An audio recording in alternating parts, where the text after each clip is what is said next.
Be a part of the best pro wrestling podcast today by supporting the Going In Raw Patreon. You can enjoy access to the live taping of the show, exclusive merchandise, and patron-only episodes, and so much more. Support Going In Raw today. Click the link in the description.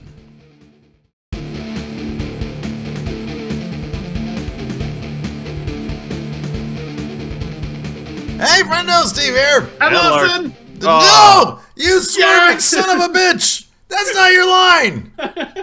We didn't rehearse that. You're going to make me turn heel, Dan.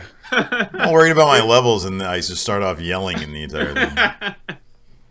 Get everything sad. We were talking like this, just everything's nice and calm. No, he's like, hey! I know exactly. Let's talk about politics here in our most hushed tones we possibly can.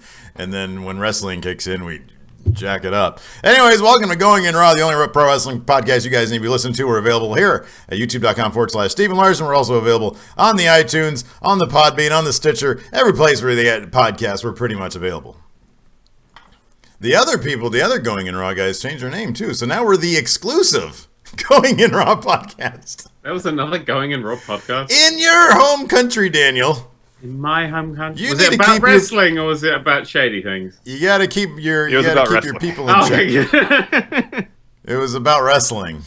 Okay. Shady things. What's shady about Going In Raw? Sex is a beautiful thing, Daniel. I wasn't talking about sex. Oh, goodness gracious. Anyways, we're going to talk about Battleground today, and in our book of the match, we're going to talk about Judgment Day 2002. So if you guys want to pause this and go watch that son of a bitch, I would advise you do that now, because we're going to talk quite extensively about it, an expert analysis of something that I watched about half of. Yeah, I watched it like a month ago. I got a good 45 minutes in of the last hour. I think that's sort of my problem, too, is that, like, once we do it, I'm always hyped after these episodes, and I'm like, oh, okay, I'm going to go watch the book of the match now, and I watch it, and then it's like another month before we have to talk about it, and I've forgotten everything because I watched too much wrestling. Yeah. Anyways. What was everybody's overall impressions of Battleground? I thought it was a really fun pay-per-view. Yeah, it was fun. Yeah, I had to watch it twice because the network was awful yesterday. Really? So bad. I had it on my PS4, and it just, after all, it just came up as like, you need to sign in again. I signed in, and it was like, nah. What a bummer. No. And then I was like, right, I'll go through my TV, and I was going through my TV, and the TV after all, I was like, yeah, this doesn't work anymore. It was like catastrophic error, and I was like, okay. Jesus Christ. And then I had it on my phone, and I had to like beam my phone to the TV, and then it just eventually went wrong. It took like 4 devices in the end. So by the end I was like, right, it's finally done. Oh, it's over. Okay, well. Let me run my Roku through my Xbox, and then I'm gonna stream that to my PS4, and then and put the Chromecast in my controller. I was surprised. I watched on my PS4, and then just to make sure that I was as current as possible, I got on my phone and I started streaming on my phone too, just to see what works. And they were literally exactly synced up, which I've never seen before in my life. So that's incredible. I know it was pretty amazing. It's magic. Because I forgot what Dan told me about which one is has the best latency, the lowest latency. One of them. One of them does. So, anyways, I was really entertained by the show. I'm trying to think. Bailey showed up. Yeah, that was the first match. Yeah, I've said this before. I say this on our Machinima recap show too. The big 4 pay-per-views have sort of turned into the clusterfuck pay-per-views in terms of the WWE makes these plans for like the perfect pay-per-views, and they always fall apart. Yep. They always fall apart, and then the smaller ones, when there's not as much pressure, always end up being a lot more fun. I mean, there was literally a Match of the Year candidate last night in the Sami Zayn Kevin Owens match.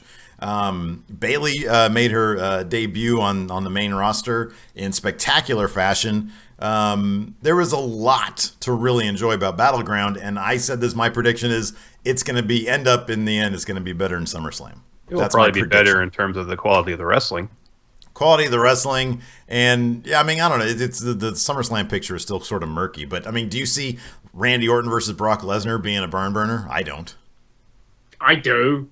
You do? Yeah, because now Brock's gonna kick the shit out of him after what he said last night. He's got to be pissed. He's gonna kill him. Larson, I know you said last night that you felt that was cleared, but I've read a couple different things today. People are saying all over it probably wasn't.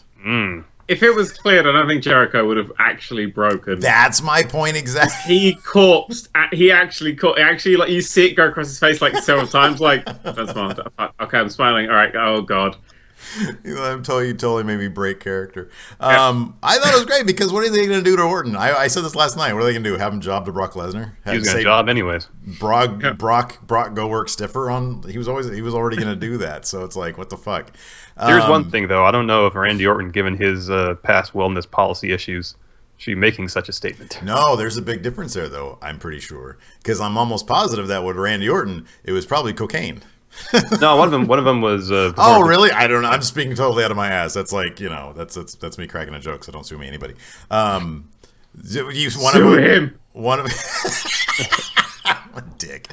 One of them was a performance enhancer. Okay, I think so. Here, let me look it up. I remember reading. The WWE expects people to have short memories, dude. So it doesn't. That never happened. Oh, here we at go. This point, that never happened. Yeah, one of the things he tested positive for allegedly in 2007 was the same thing that Brock just tested positive for. 2007? That was a really long time ago. Maybe back then he would have been like, oh yeah, I'm all about that. But nowadays he doesn't need enhancements. That's true. It was almost 10 years ago. Maybe he's a changed man. I love that segment. Randy seemed like he was. This is all the more reason. This is all the more argument for more time off for the wrestlers. Let him take a month off here, a month off there, instead of this, not being suspended. But, it's like if somebody wants a vacation. Roman had a great month off, and he came back on fine form. Yeah, I know, exactly.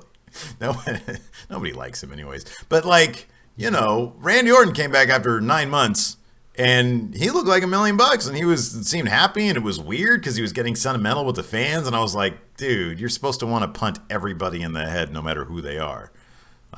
So I don't know. I thought that was a little bit off because I'm used to him as a heel, but it was good to see him happy anyways. He seemed motivated too. He seemed motivated, yeah, I think, but he also seemed like he knows he's coming back to job to Lesnar, and so he just kind of wants to get that out of the way. And that enhancement jab, I think I don't know. I think he probably thinks it's bullshit that he has to job to Lesnar now, but whatever. It's Lesnar. Yeah. I don't know. Let's start at the beginning, though. They had a fantastic women's division tag match with Charlotte and Dana Brooke taking on Sasha Banks and her mystery partner, who ended up being, like I said earlier, Bayley, which was... Yeah, that was great. That was a fantastic moment. I was really excited. I really liked that Sasha's smile was so genuine. I know. She finally was there to see one of her best friends make her main roster debut. I know. She was very, very happy for her. So that was awesome. And the match was decent. Sasha went over with I was kind of surprised. Well, man, my thought was if Bayley didn't pick up the pin, then it probably should have been Charlotte because they're going to head into SummerSlam, and Sasha almost assuredly is going to pick up that belt there. Yeah. But maybe that was just, I don't know, foreshadowing. Like, she can make her tap out to the bank statement. Let's see if she can at SummerSlam one-on-one. But I thought it was a really fun match, and then when they hugged, it was a lot of fun. I don't know. It was really cool. I loved it. Yeah, it was fantastic. It was pretty good. A good way to start the show. A great way to start the show. Was anybody here? Was anybody worried? Dan, were you aware that there was... How much have you been keeping up? Not a lot. Not a lot? You didn't know there was a mystery partner situation? No, well, seeing as I'm currently running a wrestling series on my channel, I'm currently really wrestling out. Oh, yeah. Yeah, great. More of that thing that I do every day. Yeah. Good. Did you know, were you aware that there was a brand split happening? I knew that thing. That's a good thing.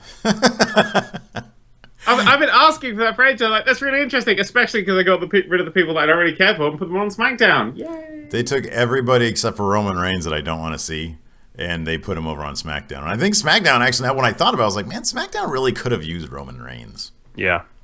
Like, it would give him a chance to reinvent himself. That's the one thing that sort of would have really sort of even things. I mean, I'm not a fan, and apparently nobody else is either. But he's a big name. They're going to keep on. Having him in big moments and big matches. So it's like, why not put him on SmackDown where they need another sort of big name, especially with like Raw probably getting its own belt within the next 30 days or so. Yeah. So yeah, what happened next? Next, the Wyatt family defeated the New Day. I love this match. Yes. Xavier Woods, in my eyes right now, can do no wrong. His little thing with Bray Wyatt has been vastly entertaining. My only complaint is I wish they had taken it further and had him join Bray Wyatt over on SmackDown. Agreed. That would have been really cool, but I thought they both did a really, really good job. And I always remember Bray Wyatt's a really good worker. Like in the ring, he's actually really, really good, and you kind of forget that with his. I love, obviously he's great on the mic, but these days it's sort of like one Bray Wyatt speech is like every other Bray Wyatt speech. Mm-hmm. And so like the quality of his workmanship sort of gets lost in the shuffle. You mentioned last night that you had a comment about Braun Strowman, Steve. What was that? I mentioned last night that that's an entire rant I'll do on tomorrow's podcast. Okay. Because it's a long rant. But it has to do with Braun Strowman and Cesaro and shit that just really sort of pisses me off about the WWE. That just doesn't make a lick of fucking sense to me. Okay. That's going to be my rant. Okay. So anyways, yeah, you can stay tuned for that. Here's Steve Ramble. Steve's going to drop a pipe bomb tomorrow on Going in Raw. 20 minutes, yeah, exactly. But I'm going to be eating some Del Taco while I do it. So it's just food's going to be spitting everywhere. You have shredded lettuce spewing all over my face. Oh god! So this was a good match. I wanted to see Xavier Woods join the Wyatt family. It'll be interesting to see if they take this feud further. Given the finish where Xavier was obviously scared of Bray, kind of overcame his fears, put up a fight, but ultimately lost. Will he succumb to the fear again, or is he over it? I love that you sound like a preview for Raw tonight. Will he succumb to the fear again? Well, we've got a month of build up to SummerSlam with hopefully a lot of good cross brand shenaniganings, inter-brand shenaniganing. So I'm hoping, this is the thing, I was hoping that Xavier would cross over to the Wyatts on Battleground, and then they'd spend the next month like sort of invading enemy territory, because as evidenced by the end especially, and how they built up the both rosters in each locker room, there does seem to be, like Larson says, the sort of brand split transcends everything now, because the Usos were hoisting up Dean Ambrose after he had just pinned their cousin. But their faces are beautiful. Like.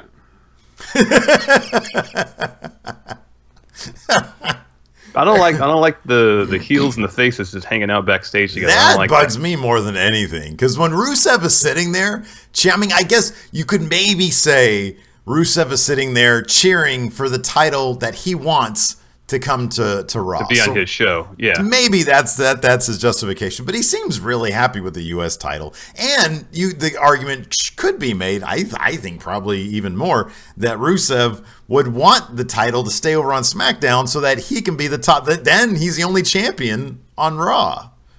Then he's the top dog. He's Machka. Mm-hmm. So I don't know. The thing that missed was right at the end. Why didn't all the roll-up come out and start kicking the shit out of them? That's what I thought this paper we would end with, which is the brands are split. Oh, they're going at each other. But they didn't. They're like, these guys come out, and I guess all the people from Raw just went home. To add further to that, why if the SmackDown locker room wanted their belts to their belt to stay on SmackDown so bad, why didn't they come out during the match and start beating the crap out of anybody and get it DQ'd, and the title would stay on SmackDown? Yeah.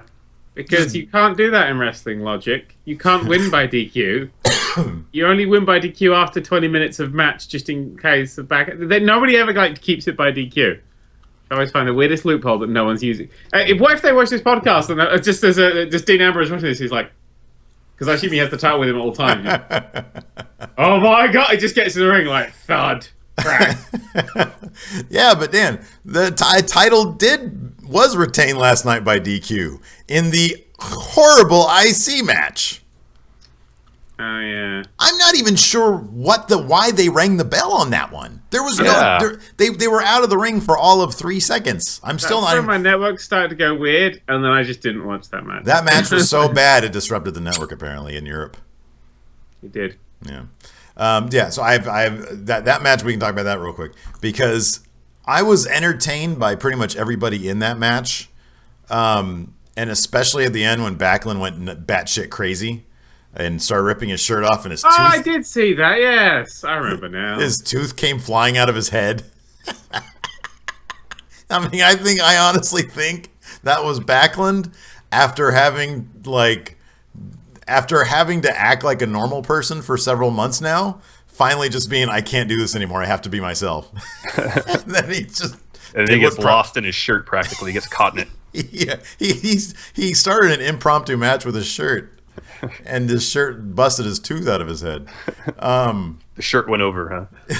The shirt did go over, but then Darren Young ended up applying the crossface chicken wing to the Miz on the outside of the ring, which is totally like, if he does it for 10 seconds, then yeah, they get counted out. Yeah. But otherwise, it's totally fine.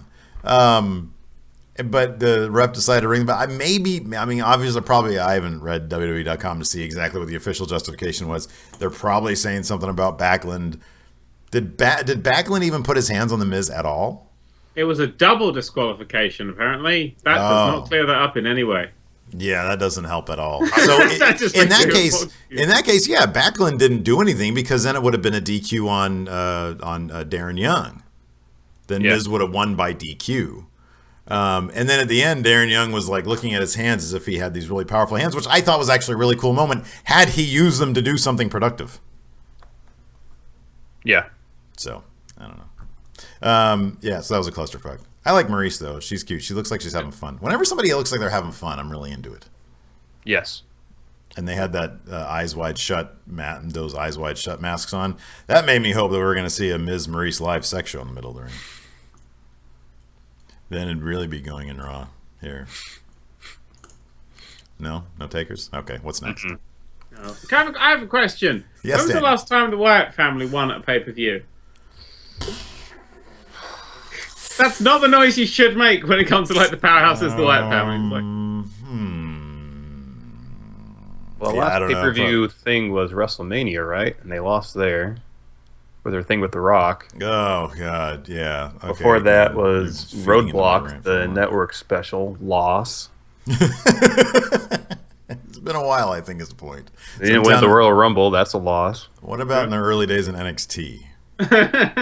He's actually never won a match. There's the fun fact of the day. He's got the anti Undertaker streak. Like somehow he's got a legendary career with never winning a match. It's true. That's one of the things you can do on 2K16 is you can like lose every match for 5 years in a row, and that can put you in the Hall of Fame. Have you finished the My Career mode? I've finished recording it. Okay, right. I know how things go, but I think tonight will be Fastlane, and trying to get the title before the first WrestleMania. So wait, is that because here's my thing? I spent a long time in NXT because I accidentally somehow set the matches to difficult, and I was like, God, this is like My Career mode's like fucking Dark Souls here. Like, what the fuck? How does this computer know what I'm doing? And then I put it on easy. I started breezing through matches, but at that point I was like, oh, whatever. 2K17 is about to come out, so fucking I'm just gonna wait until I can be like a Paul Heyman guy or something. Yep. Anyways, we're getting off topic here. Yeah, the Wyatts. I thought it was a fantastic match. Bray picked up the victory with his sister Abigail. When did they last win? This is what we were working on. It's like, when did they last? Oh, okay. Oh yeah, I don't know. It's been a while, but this was an important victory. They're gonna lose at SummerSlam. However, I really want to see something like really intriguing happen over the next month. They kind of showed that you can do shit like really, really quickly. They put together that compound match after the final deletion. Ooh, wait a second, Dan. We haven't talked since the final deletion. No, we have not.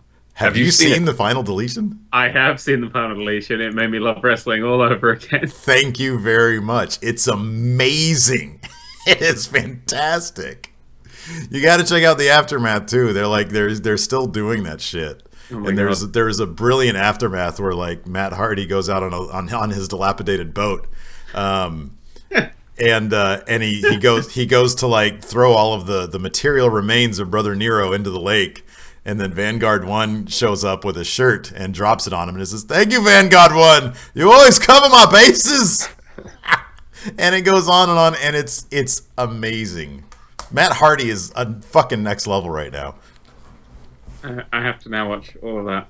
It's fantastic. Near as I can tell, the last time the Wyatts won a pay-per-view match was at Night of Champions last year. Jesus. Holy shit.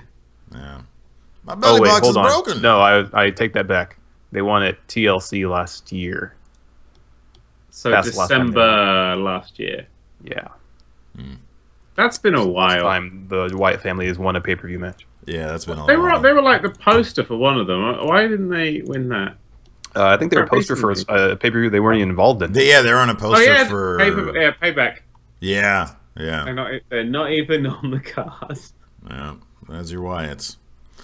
Let's see here. What else haven't we talked about? We haven't talked about Rusev defeating Zack Ryder. Defeating Captain America, Dime Store Captain America. That was horrible. That outfit was fucking offensive. I feel like that was somebody who wasn't American trying to make fun of Americans. That's like what Dan's gonna do after Trump wins. He's gonna start wearing that gear as like a big fuck you to us. I gotta change my theme song to Hulk Hogan's. I am a real American. I saw him on a commercial this morning. He was able to line up LoanMe.com or some loan shark company. He was able to line that up. He's been doing those for a while. Oh, has he? Okay, yeah. All right. Apparently I don't care about the people that the people they're advertising. Don't really care about the minutia of cultural sensitivities, apparently. Anyways. What's next? You don't want to talk about Rusev? Yeah. Oh, shit, no. The best moment of the night. Are you kidding me? The debut of Mojo Rawley. Oh, no. Forget Bailey. Give me Mojo Rawley. That guy loaded up on so much cocaine. He loaded up on Len Bias levels of cocaine last night. And then Rusev no-sold his intensity.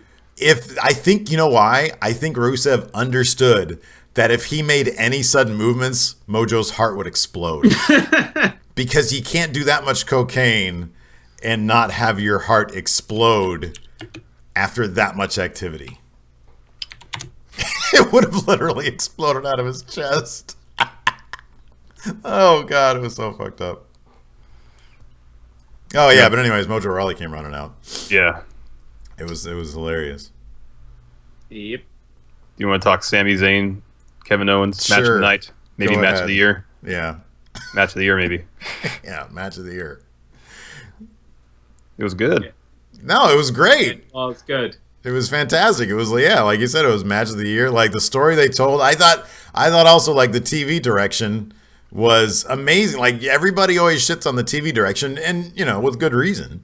But my God, like the cut, the close-ups, the attention to detail, the fundamentals of good filmmaking were all there. Yeah. I was very impressed. It was like Kevin Dunn walked away, and like somebody like I don't know, Werner Herzog showed up and said, "Let me direct this."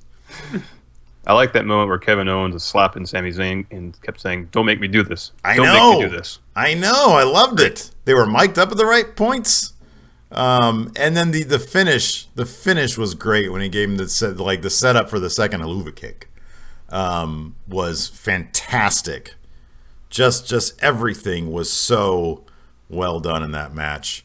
Yeah, I don't know. Like I want this to be the blow off match because I don't know if they can top it. But yeah. SummerSlam. Forever.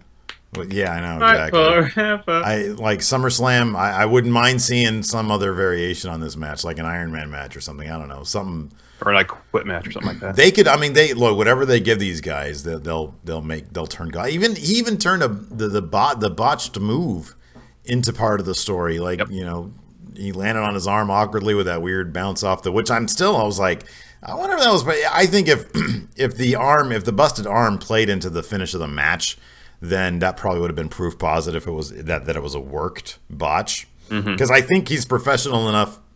A, to take a botch and then turn it into something. Yes.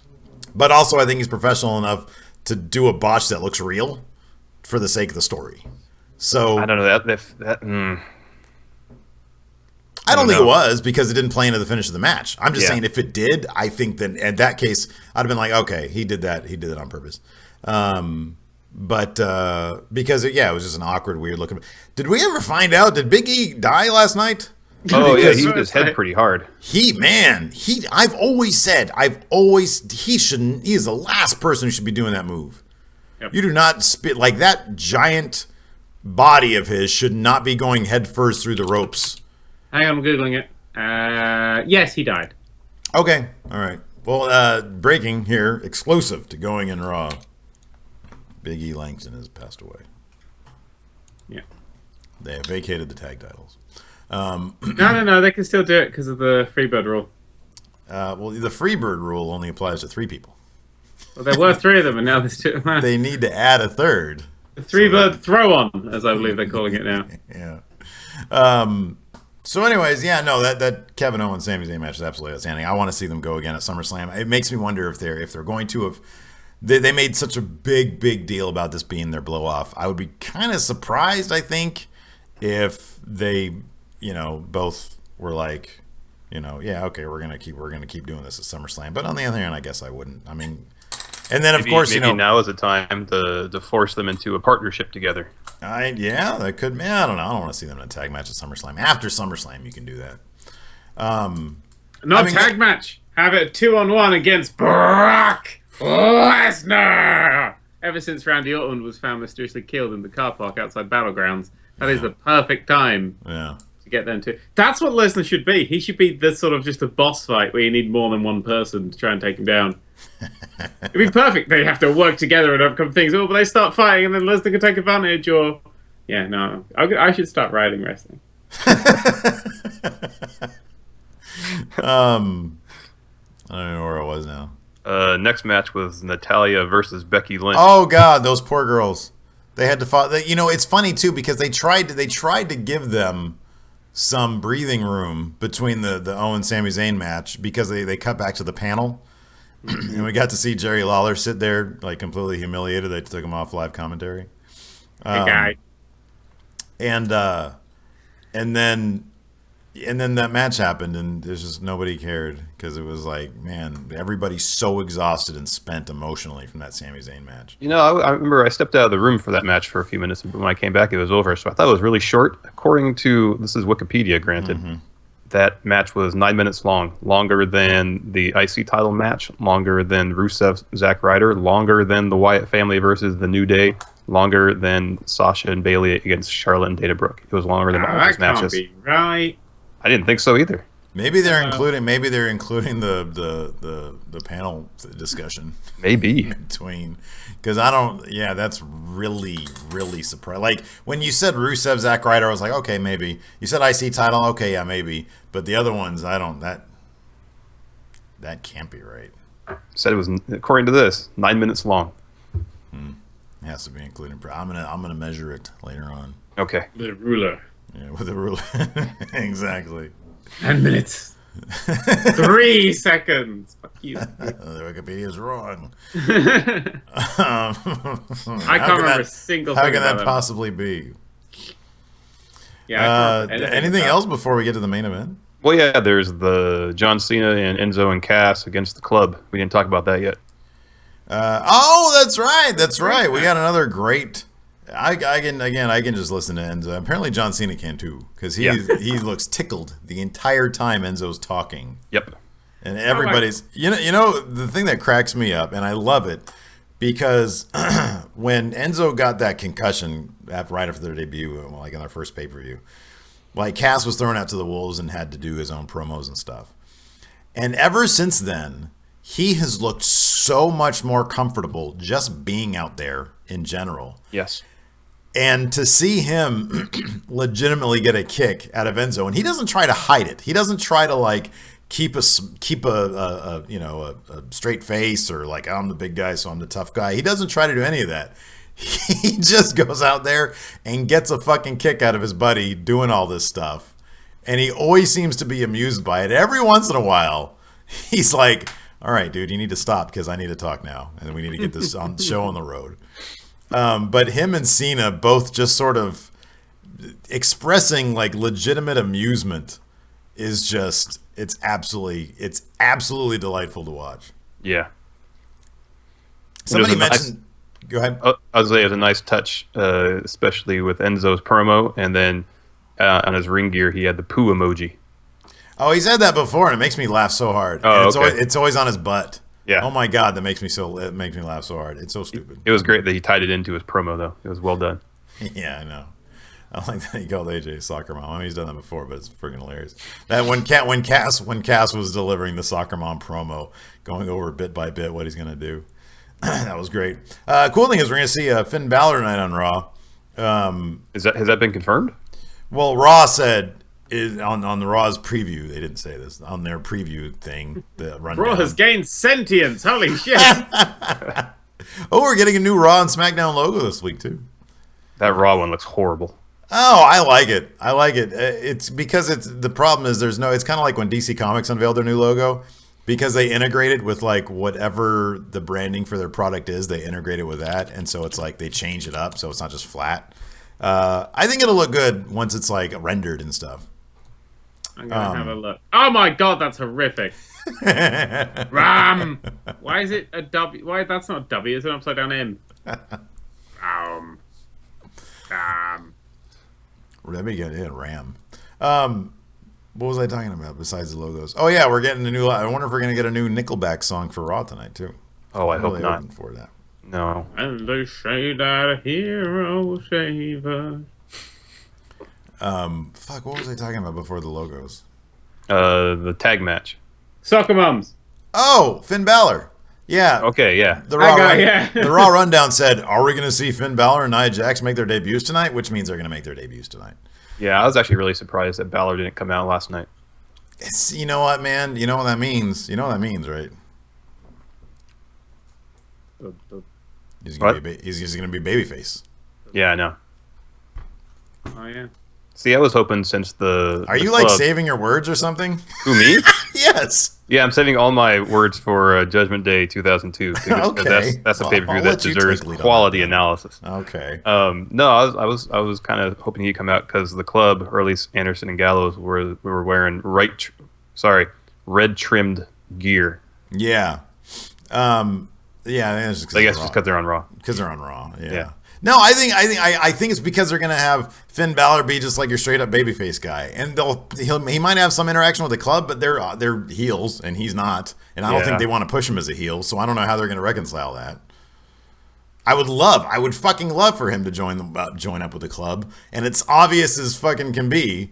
But I think he's gonna do the whole thing where he's like, "No, I'm gonna do this on my own. You know, leave me alone." Like they try to do with AJ. Yeah, and he'll then probably he was feud with the vastly club, more entertaining when he was a heel. Yeah. So that's gonna suck. I do want AJ to they said we've expanded, and it's funny because they said the club has expanded, but they say that sort of while they're promoting their new T-shirts, and so I'm hoping they don't just mean we've expanded into merchandise now. That could be. We own a factory in Taiwan. Exactly. Like, yeah, we've expanded. Now we have hats and beanies. Wristband. It would be interesting though if they had two factions. They had Anderson, Gallows, and Balor on Raw, and then on SmackDown had AJ and two other guys. I would be so hardcore into that. I would love that. I'm telling you. And that's funny thing about the SmackDown roster. The horrible thing about it is that last night I was like, man, who could join AJ? And I put out a little stupid question thing on Twitter. And there was one good response because there's nobody else. Like, who's going to join him? The Vaudevillains? The Ascension? They're already jokes. I mean, the Vaudevillains aren't really. I like the Vaudevillains, but they're not going to join the Bullet Club. I have two ideas for that, and one is there aren't even two like single wrestlers on SmackDown that make sense to join him at all. Like, I was thinking trying to think okay, anybody. Apollo Crews, it'd give him a boost. That'd be kind of cool. Maybe see Apollo Crews. It'd give him some personality. What about Baron Corbin? Doesn't make any sense. He's a lone wolf. It's literally on his merchandise. The only shirt he has, lone wolf. Doesn't make any sense. It's easy to pull one shirt. Look, I wouldn't even mind that because I like Baron Corbin in my own twisted, perverted way. So I would actually dig that. I think he would look cool in the Bullet Club. Yeah. But somebody mentioned, hey, bring the Revival up. That'd be perfect for them. And I totally agree. I also kind of like the Usos for the club, but kind of rebranded and then them acting not like just pure baby faces. So not the Usos. Yeah. That would be exactly. Basically, literally, the people who play the Usos, whoever they are, would have to be Jimmy and Jay would. Steve and Phil Uso. yeah, exactly. So drastic heel turns have happened before. Oh my God, Dolph Ziggler and Zack Ryder have joined the club. No, God, that would be horrible. See, that would, to me, the Usos would make more sense than that. That'd be horrible. It'd be like Adam Cole joining the Bullet Club. Oh, that actually. Well, you know, Jerry Lawler, you don't have anywhere to go. I didn't think about that. Jerry Lawler and JBL on the Bullet Club. That'd be What about great. the hype bros? That'd be horrible. Dude, I watched their backstage promo after the fact. I could be completely wrong about this, but if you guys watch it, tell me that Zack Ryder looks happy that Mojo Rawley's there, because I don't think he doesn't. It's like he delivered a solo promo with Mojo Rawley staring at him from behind him, and then Mojo Rawley started talking about the hype bros, and he sort of pushed Zack Ryder, and Zack Ryder gave the most reluctant fist pump. Well, that was always their dynamic in NXT. He didn't want to be in NXT. Why would he? He's not a developmental guy. What the fuck? So he's probably like, oh, God, this guy again. He's like, out of everybody in NXT, has to be Mojo Rawley. Poor Mojo Rawley. He just reminds me of Hilton. He reminds me of Hilton on crack. Or Hilton on cocaine, rather. Anyways. Anyways, this was a good match. What match are we talking about? The 6-man Finn tag. Balor! Oh, yeah. I'm paying attention. The Finn Balor match. I'm not zoned out trying to make fun combinations of people for the club. Yeah. Bailey joining the club. The Hug Club. Oh, God. I love that. No, Dan. Anyways. Yeah, no, it was a fun match. Cena got the win, though, so. What have I done with my hair there? What? It's like just, I've gained like... Dan's hair has joined the club. No, only that bit. Yeah, just that little bit is defecting. Oh, a little bit. It's like, hey, I'm off. Yeah, Cena picked up the win. Any surprises there? No. I totally forgot they won that, but yeah. You know that was Cena's idea, too. I guarantee. They probably had, like, a really good finish where, like, Enzo gets to pick up the win. And they're like, and Cena comes in, hey, guys, what's going on? What's the finish?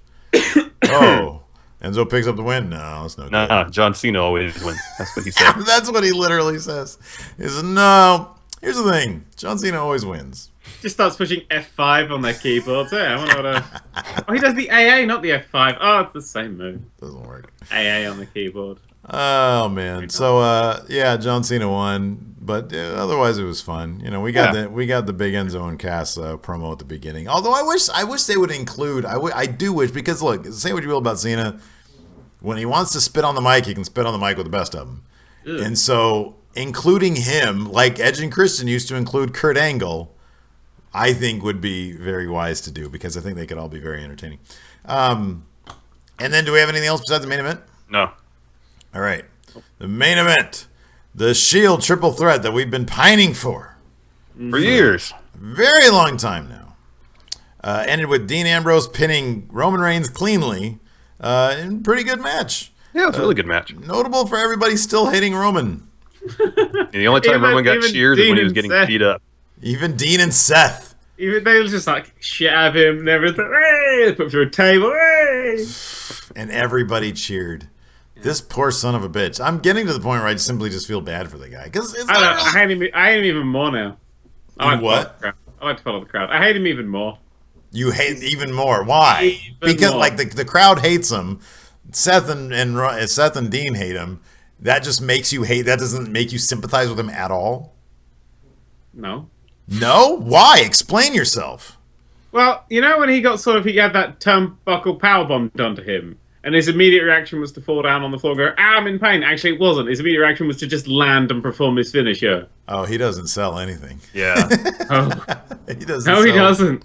He doesn't sell shit. You know, I had a huge problem with Reigns getting in the ring and just kind of looking at Rollins, but there was no intensity to him. There's never any intensity with him. I don't know what that is. Like, does he think that, like... No, you gotta have a duller look on your face, Dan. It's like this. He always just looks mildly... I can't see your screen, your damn setup. He looks mildly confused. He's just like, what? Huh? What?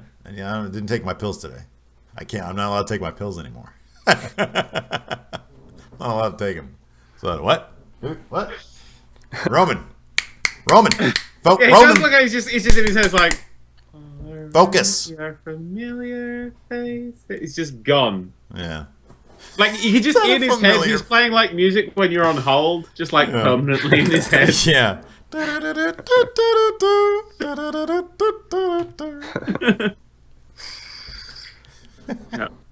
I don't know. Yeah, it was good. You know, Dean got the pin. He doesn't sell, and I hate people who don't sell so much. If he got that Superman punch and then collapsed to the ground and gone, and it was like, desperation move, could have bought it, but he didn't. He just then went spear time.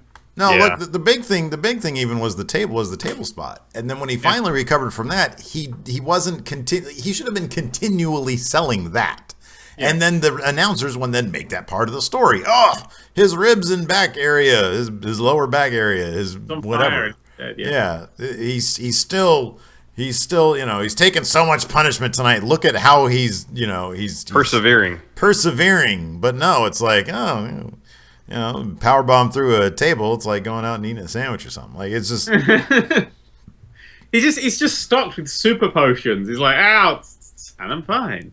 And it doesn't help that he's got that, like, I know I've harped on this a million times, but that vest, like, you give him a chop, and he's not going to feel that. He just needs to, if he legitimately wanted to no-sell anything that hits the vest, because he can just laugh that off. He's like, I have a vest on. Why are you chopping me on the chest? That could explain the no-sell, the corner powerbomb, then. Well, no, that's... He has a turnbuckle-proof vest on. He does. Yeah, there's padding down the spine of it.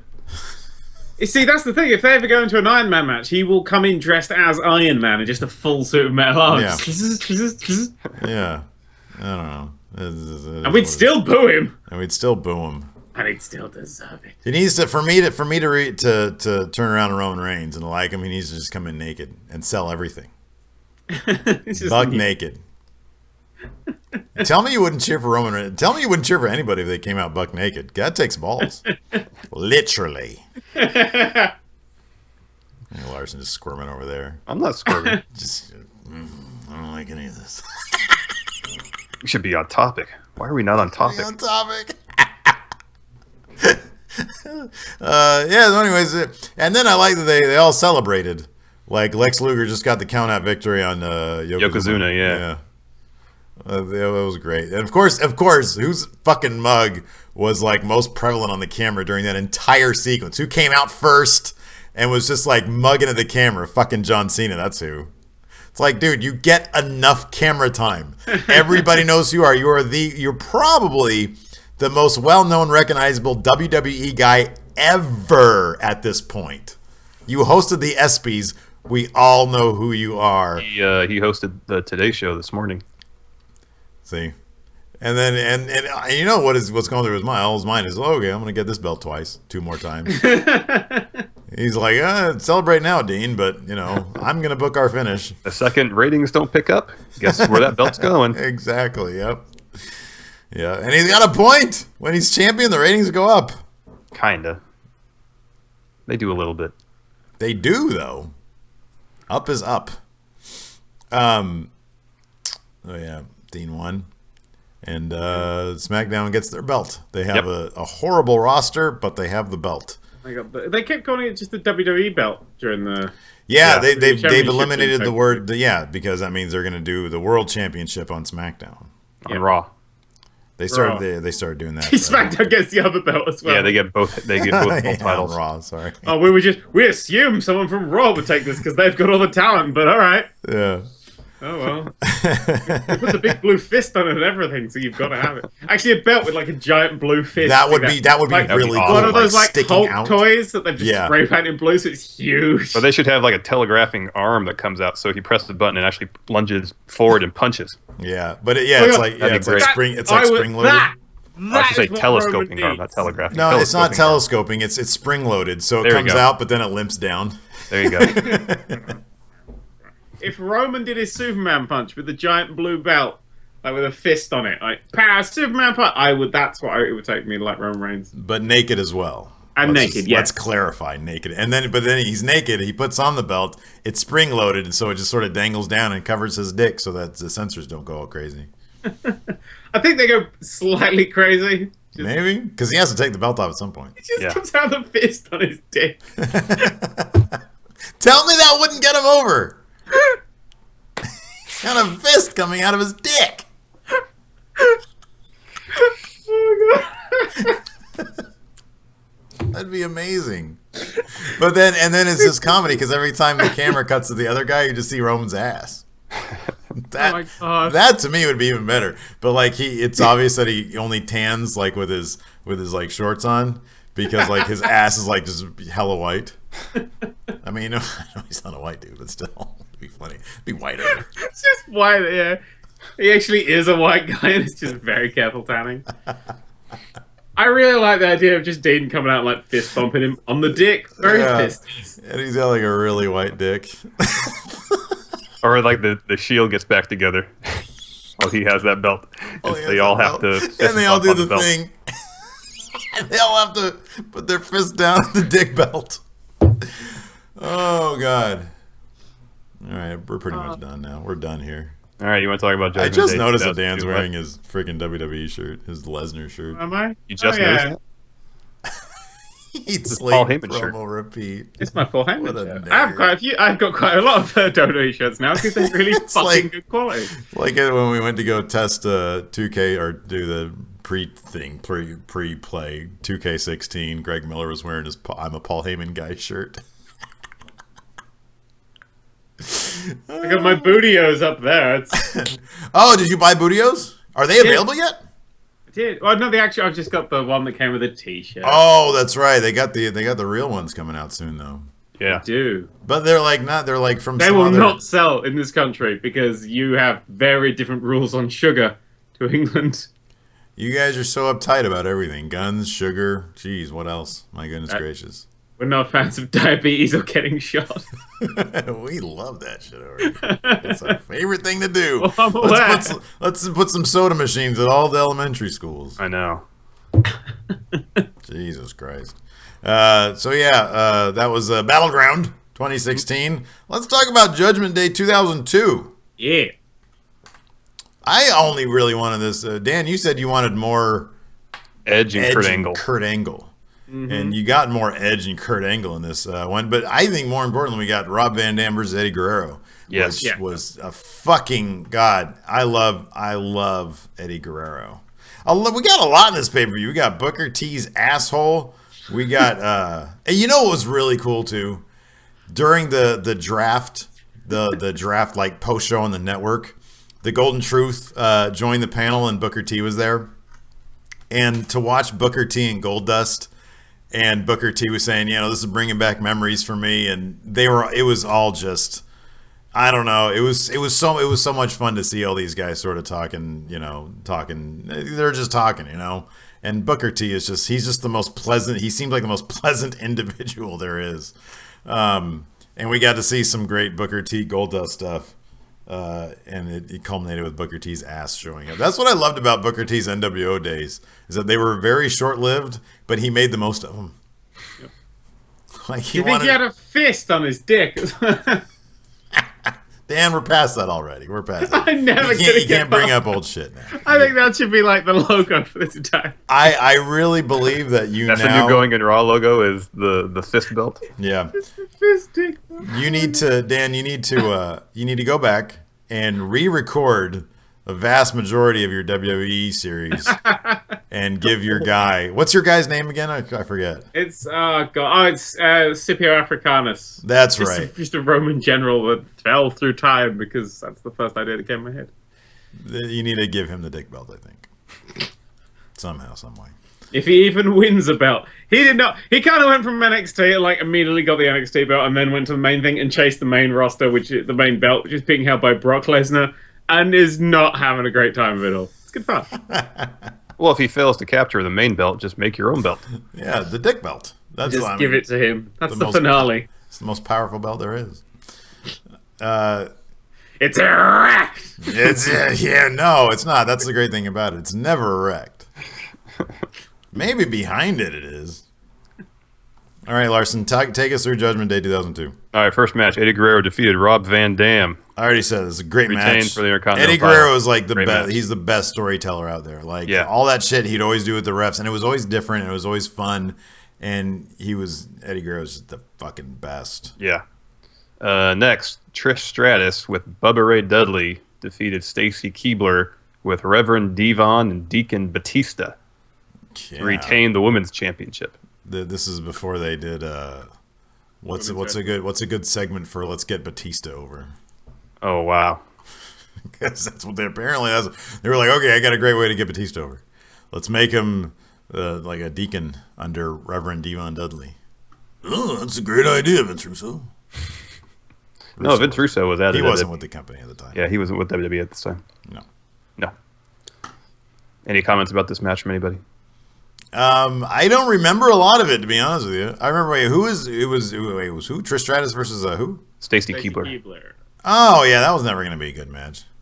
Stacy Keibler's pretty hot though. She dated George Clooney for a while. Yep. Long legs on that one. Next was Brock Lesnar and Paul Heyman against Broken Matt Hardy and Brother Nero. Damn it. Not a dilapidated boat in sight. Nope. It's insane how much I love Matt Hardy now. I know. What was the line? It's like, oh shit, you're damn right, oh shit. Yeah, he says, oh shit, you're goddamn right, oh shit. Before launching a fireworks bazooka at him. Between that and like New Day versus Wyatt's, it's just wrestling. Just wrestling to its own fucking brilliant bubble. Let's see here. So this was Lesnar was. It was weird to look at Lesnar because he looks identical, just like with like body mass turned down a bit. Mm-hmm. And there's like, oh, this young 20, like nearly just early 20-year-old. I was like, oh, okay. So Brock Lesnar's like bigger than me. It's really huge. It's terrifying. I think he's been that size since he was like 14, dude. Mm-hmm. Like you even see him in college wrestling. I've seen the terrifying things. He was like a buff baby and everything. He was massive. I love that he always declares that he was an unrepentant bully too. Could you imagine how many pissed off people that he went to school with are out there in the world? Because you like to think that if you got bullied in school, that's like that. The kind of person who's usually bullied in school, I would think, are usually the kind of people who peak in high school. Mm-hmm. And then they end up working like no offense to like auto mechanics, but they end up working at a job like that, you know? They're like, they can't figure out Facebook and shit like that. They keep the job that they had at high school. They still work in the cinema. Exactly, right, exactly. And so there's got to be so many people out there who are like, man, that guy totally like de-pantsed me and, you know, and in front of the girl I liked and then fucked her in front of me at junior prom. And now look at him. That's such a Lesnar move. He would do that. Tell me he didn't do that in high school. That is, I assume that's just exactly what he would do. Yeah. But it wouldn't be a prom. He wouldn't have gone to the prom. This would have been on his land. Yeah, and on his land, exactly, yeah. That's what he calls it. I really love Paul Heyman, because Paul Heyman looked like when a TV show does a flashback to like years and years later, but uses the same actor, but doesn't have a huge budget. So they just gave him a hat. Yeah. He's got to be younger. Give him a hat. He looks identical just with a hat. Yeah, exactly. Oh, man. Yeah. So this was, I don't know, this is a fun match. You know, when you get Paul Heyman squirming around in there, it's just, you're not going to get much out of that. But I think I remember this being kind of a fun match. Yeah, Heyman got the pin. Oh, that's right. This was Heyman on his. This is a question that I would love to ask Brock Lesnar. Like if there was distance between us, like I would never want to be in the same room as Brock Lesnar. Between like that glass they have at zoos with gorillas. Yes, the exactly. Other side. Yeah. Is that back then he was much more of a typical sort of wrestling performer guy. This is before the UFC. And I'll never forget his feud with Eddie Guerrero around this time. It was later, because this is like early Brock. A little bit later than this, maybe 2005, 6. When he would do things like dance around with a mariachi band to make fun of Eddie Guerrero. And he was he would do goofy things like when he turned face, like Kurt Angle was around and they'd like drink milk together and have these silly little segments. I wonder, and obviously he doesn't do any of that stuff now because it would kill his mystique. You know, as just like the Beast. Beasts don't do that. They don't have fun. They just kill people, and that's how they have fun. Aww. I wonder if he misses any of that element of the performance. I would think that right now what he does is much easier because he just literally stands there and has Paul Heyman talk for him. But back then, he got to be a lot goofier. And I wonder if he misses any of that element of his performance. I don't know. I'd love to ask him either. I think, okay, what you're mistaken there is that Brock Lesnar can feel emotion beyond want to hit /fuck. That's it. He's binary between if he's trying to hit something or fuck something, and it just like flicks. Let me ask you though, where does eating come in that? Like, where that's the hitting something. That's part of the hitting something. Okay, I didn't punch it. Like he said, chews it by hitting it. Yeah. That's him chewing, just like he just punches it into a pulp and then just swallows it whole. I don't think he even I think he just sort of mashes it into his head. He just eats through osmosis. He mashes it directly into his stomach. This is how he got the diverticulitis in the first place. Yeah, just was mashing shit into his stomach. Like, Brock, you need to start consuming your food like everybody else. He's like, what is everybody else? There is only one Brock Lesnar. I'm not a human. I don't know. So anyways, yeah, that was fun. Like a baby Brock Lesnar. Yeah. That was kind of cool.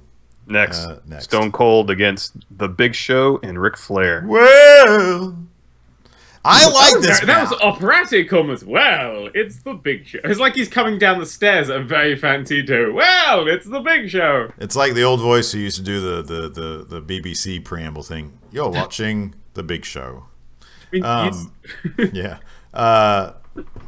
This was weird because this was, if I'm not mistaken, this was Stone Cold's final pay-per-view match before he left. He ran off and then eventually came back and fought The Rock at WrestleMania for his career-ending match, like his retirement match. Yeah, I think. And he was still super over. Oh yeah, he was still really, really over. And they had him fighting Ric Flair and The Big Show. And they booked him so strong against these guys. Like, he took on half the locker room in this match. Yep. And went over still, like, handedly. Yep. I love Stone Cold. He's great. Yeah, I don't like The Big Show very much. The Big Show's still very boring. I assume, like, The Big Show at one point was really good, but in this I was like, honestly, The Big Show was best in WCW when he was the Giant. Because let's be honest, like, it's weird because, you know, The Big Show, that's just been his name for 15 years now or whatever. But like, nothing will ever beat the name the Giant when it's legitimately applied to somebody. And he used to be fairly athletic back in the day. He used to do drop kicks. We should do this smells like a WCW circa 1995 book of the match. Dan, I know you love these. God, no. Oh, man. Are you the Dungeon of Doom? Hold on. I'm doing some research right now. Continue talking. Hulkamania? Let's do the Giant's debut. Halloween Havoc 95, I think it was. When he won the belt. He won the belt off Hogan coming into the company. Unheard of. Had to be all sorts of great matches in that one. They're probably terrible. Ric Flair versus a sandal in the shape of Ric Flair. Hold on. There might be some... When did Benoit show up in WCW? Halloween Havoc 1995. I think it was 95. Yeah, it is. It's so sad that I know that. Let's see here. Eddie Guerrero beat Disco Inferno. Oh, that was a pre-show match? Yeah. Eddie Guerrero, listen to this. Eddie Guerrero, Chris Benoit, Paul Orndorff, Steve Regal, William Regal. Malenko. We're all in the pre-show. All on the pre-show. They're all Meanwhile, Lex Luger's on the main card. Oh, Randy Savage versus the Zodiac. Is that the Zodiac Killer? Ted Cruz used to wrestle? Oh my god. Let's see here. Road Warrior Hawk was beat by Kurosawa? I don't know who that is. Sabu? I don't remember that at all. This is one of those weird ones. And why? Yeah, because Luger has 2 matches, and Hogan and the Giant have 2 matches. One's a sumo truck match. It's a double Lex Luger pay-per-view. How can we not use this? All right, Halloween Havoc 95 it is. Yes. Look at Dan. He's stunned. How did he get roped into this? How did this happen? It's all so fast. Literally the worst vote since Brexit. All he had to say was, I don't like the Big Show, and this is what happened. He said, I don't like the Big Show, so let's do the most Big Show pay-per-view there is. Oh, God. I love that just happened. That made my entire day. Halloween Havoc, 1995. Johnny B. Bad. Oh, God. Oh, we're going to have to watch a Johnny B. Bad thing. That's an interesting name. Interesting Brock Lesnar connection there. Johnny B. Bad was married to Brock Lesnar's current wife. Ooh. Oh my god, what the fuck? I've actually looked on his his Wikipedia article. Apparently, he's the self-proclaimed happiest person on the planet. He shares a powerful story of tragedy and triumph, speaking candidly about where his good and bad choices took him. His anti-bullying, substance abuse, and suicide prevention messages reached his students during a dynamic stage production. Okay, back up. That's someone called Johnny B. Bad. If Brock Lesnar had your sloppy seconds, wouldn't you be the happiest person on the planet? I know I would. Look at how happy he is. He's like, I tapped Brock Lesnar's girl before Brock Lesnar even knew who she was. That's great. I love it. Yeah, I love it all. You'd be happy, but also ever so slightly fearful, wouldn't you? I know. What if Brock wanted to eliminate everything that came before him, literally? Yeah, if Brock wanted to do that, he'd just go back in time and stop the Big Bang. He'd just eat it. He'd punch it into his stomach. He'd punch the fabric of space-time. That causes the Big Bang. It does. But only if he has enhancements. Anyways, continuing on. What happened next at Judgment Day? Edge defeated Kurt Angle in a hair versus hair match. I'm so excited about this next book of the match. I'm gonna watch I'm not even want to talk about Judgment Day 2002 anymore. I'm going to go watch Halloween Havoc right now. Halloween Havoc, like that and the final deletion are maybe the two things that have saved wrestling. I'm really curious about the Sumo Monster Truck match. What is that about? I mean, it just sounds amazing. I know. I'm so curious. I like this. They say, Hogan, you're going to drop the belt to the Giant. Okay, brother, but I have to beat him first. I know. Okay, Hogan, fine. But it can't be in a wrestling match because that's weird. So what else do you want to do? Sumo Monster Trucks, brother. It just sounds like you said a bunch of words there, Hogan. He said Latvian polka match first, but that didn't go down very well. They're like, well, we're gonna have some problems bringing Latvia here. Okay, brother, why can't we go there? You're not allowed in the country. What happened next on Judgment Day?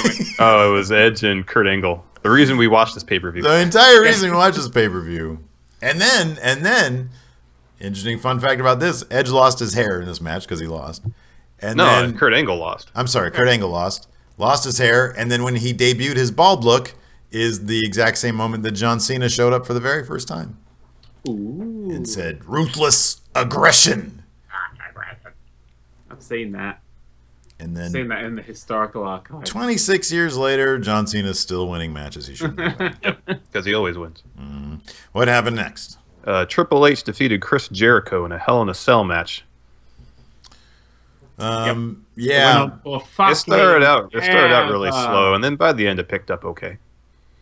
Yeah, but it started out like Lord of the Rings slow. Like, it felt like first it went on for 3 hours, and then there was a good bit that lasted about 4 minutes, and then there was a nice ending. Yeah. I feel like that's every Hell in a Cell match now. Maybe even historically, besides the one that we all know and love really well. Although the Shawn Michaels Undertaker one is underrated. That was then the Triple H Undertaker one with HBK as referee. Yeah. That's probably my favorite Hell in a Cell match. That doesn't include a guy who falls off the cage like twice. Let's see here. But there were some pretty cool spots on the top of the cage. Jesus, guess how many Hell in a Cell matches there have been? 22. 175 million. If you split those in half, like if you go down exactly the middle, that's how many. There's 33. 98 minutes. Oh. That's a lot of Hell in a Cell matches. Yeah. How does that even make sense? When did the hell they do 2 of those a year? Well, it debuted in 97. 97. That's okay. 20 years ago. So more than one a year. Still. Yeah, I guess so. Well, yeah. If you got like the Hell in a Cell pay-per-view, I assume sometimes they do more than one during it. But like every once in a while, they have a Hell in a Cell match at WrestleMania. Let's see here. WrestleMania, Hell in a Cell, Hell in a Cell, Hell in a Cell. Yeah, okay, never mind. They're mostly... Let's see. When did the Hell in a Cell as a pay-per-view started, it looks like, in... Not till 2009. Before then, SummerSlam, Survivor Series, Unforgiven, Armageddon, Vengeance, Bad Blood. But there's two Bad Blood, really? Oh, subsequent years. They had Bad Blood in 2003 and 4. Oh, They had a Hell in a Cell match on Raw before? That's weird. 2 of them. They're trying to get ratings, man. Dark match. Number 22, Raw Super Show Dark match. Hold on a second. Wait. 5-man Hell in a Cell for the WWE Championship. That's weird. This is awful. I was about to say, probably it's because they set up for the Hell in a Cell, which was 5 days later. But the dark match was in Kansas, and the other one was in New Orleans. Rosie Kane. Anyways, whatever. What were we talking about? Judgment Day? Yeah. Decent match. There should. Yeah. Anyways, what happened next? Rikishi and Rico defeated Billy and Chuck. I don't want to talk about any of that. Next, what happened next? The Undertaker defeated Hulk Hogan for the undisputed. Billy and Chuck should one of those things they excise from WWE in history. It really should be. I'm sorry, you can't do that shit anymore. Undertaker beat Hogan for the WWE Championship. What a weird time for the WWE. 2002, and this was after Hogan 11 years Rock, after right? Undertaker made his debut and beat Hogan, or beat somebody for the belt, huh? Yeah, he beat Hogan. He beat Hogan for the belt. Yeah, but this match happened after Hogan Rock, right? At WrestleMania. Correct. Yeah. This is when Hogan was sort of on a tear. Like they had him winning the championship and everything. Like he was on a good tear. But this is a horrible match, brother. When was the one with Hogan and McMahon that was just a bloodbath? It must have been after this one because McMahon got involved. Okay. I think that was at a WrestleMania too, wasn't it? Yeah, I think so. So did we do a book of the match on that one? Sounds familiar. Hogan bloodbath. I remember seeing Hogan getting with Vince. A lot of blood. It was WrestleMania 19. Yeah. Okay, yeah, so we did do that. A lot of blood in that one. I'm really excited about Halloween Havoc 95 though. Yeah, me too. Is there any Kevin Sullivan in that one? How would there not be any Halloween? Yeah, he comes out with a giant during the main event. Oh, that's right. He was. Yeah, that's right. He was the giant. He was part of the Dungeon of Doom. That's right. Probably talked weird. I wonder if they're gonna make any references to Andre in this one, because for the there was 2 references where they had said that he was Andre's kid or something. He was right? Andre's kid. Yeah. Obviously, he's not. That was a work, what they call in the business of work. Oh, what? I really wish they had the pre-show, though, because we get Eddie Guerrero versus Disco Inferno, Paul Orndorff versus the Warrior ripoff, the Renegade. He's dead now. Who's Craig Pittman? I think I remember him. I don't know, Pitt Craigman. Sergeant Craig Pittman. Oh, he's the sergeant. Defeated Bray Wyatt's dad. Oh, no, I don't. I vaguely remember this guy. Is he dead? Nope. Still alive. Good for him. A first in this series! We found someone! We found somebody. We found one who didn't. Oh, I mean, we did kill off Big E earlier today, but we've evened it out now. We did do that. It's so sad. Yeah. I'm just glad that Big E is alive and well. Our reporting was erroneous. Sting and Ric Flair defeated Brian Pillman and Arn Anderson by DQ after 17 minutes. That and Johnny B. Bad versus Diamond Page are both 17-minute long matches. They're the longest matches on the card. That's amazing. Johnny B. Bad versus Diamond. They said, what should go the longest? Johnny B. Bad versus Diamond Dallas Page. Well, it is for the television title. Oh, and they were on TV, so I guess that makes sense. Yeah. I'm so excited. That's good stuff, Dan. You're going to love it. You're going to love it. It's great. I haven't seen it, but I'm saying right now it's going to be great. It's going to be great. The whole thing is going to be great. I'm telling you this and the final deletion, 2 benchmarks in pro wrestling history. Undoubtedly. Danny, sure you don't want to do 2 of these a month? Pretty sure. Although I have looked into the monster truck thing, and it appears it is genuinely monster trucks having a bit of a push. And one of the monster truck has Hulk Hogan's arms on it. So I remember when they made toys of those. Yeah. That's a real thing. I remember I think we might have had a Hollywood Hogan monster truck in our college apartment. Yeah, that sounds familiar. We had a lot of wrestling toys. Yeah, he wants to go out and drink and try to hit on girls. Not us. We're going to play with monster trucks. And play wrestling video games all the time. Wrestling video games all day. Oh God, we were losers. So, anyways, anything more to add before we end this train wreck of a podcast? No, let's wrap it up so we can go watch Halloween Havoc. I know, I'm so excited about that. Larson, I'm going to bring over some pizza, some Del Taco, some beers. Okay. Dan, you going to Skype in with us and watch this? No. I'm gonna put this one off till as late as possible. You better watch this whole thing. I don't want to hear, oh, I did 45 minutes of it. No, I don't want to hear that. I want you to watch the whole thing. I'm gonna watch the whole thing, but I'm gonna inebriate myself before. Oh, I love it. And then live stream your reaction. I'd watch that. I don't watch anything else on your channel, but I'd watch that. Dan, do you watch our content? Have you watched our increased wrestling output? I have not. Like, seriously, right? That fucking wrestling series I'm making is making me go, seriously, I just hate everything to do with wrestling right now. I have a great time making it, but because, like, everything people are talking to me about is wrestling, and every day I've got to remember to put one of those goddamn videos up and schedule it and do the thing and annotate it, and I got to see this goddamn fucking intro thing, and it gets to you.